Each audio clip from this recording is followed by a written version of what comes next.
La pub qui m'a marquée quand j'étais enfant, c'est la pub de la Lionne réalisée par Jean-Paul Goude pour Perrier en 1990.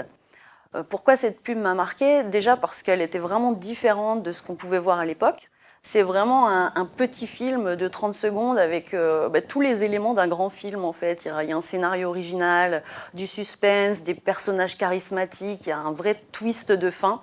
Et il y a une musique aussi omniprésente qui ajoute encore plus de suspense. Donc c'est vraiment une belle pub et c'est pas étonnant qu'elle ait gagné le Grand Prix au Festival de la publicité de Cannes cette année-là. D'ailleurs, c'est la seule pub française à avoir gagné ce prix depuis lors.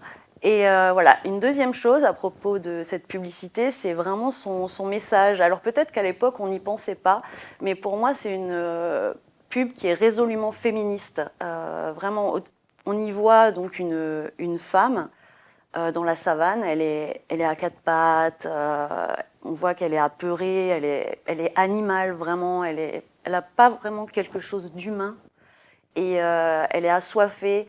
Et face à elle, il y a un lion qui, lui, il est majestueux, il marche tranquille, voilà. Et on voit qu'ils convoitent tous les deux la même bouteille de Perrier qui se situe en haut d'une colline.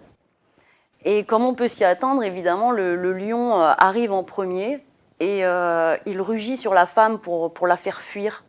Et là, il y a un vrai retournement, c'est que la femme, elle se redresse, elle fait face au lion, elle ouvre la bouche, mais vraiment d'une façon démesurée, et elle lui hurle dessus. Elle rugit vraiment avec un rugissement bestial, même plus que bestial, voilà, c'est vraiment strident et le lion finit par fuir. Et là, à ce moment-là, la femme attrape la bouteille, elle boit, elle est debout, elle a retrouvé son humanité, elle est dressée comme ça, fière. Et je trouve que c'est très très beau. Et ça me fait penser notamment à l'actualité.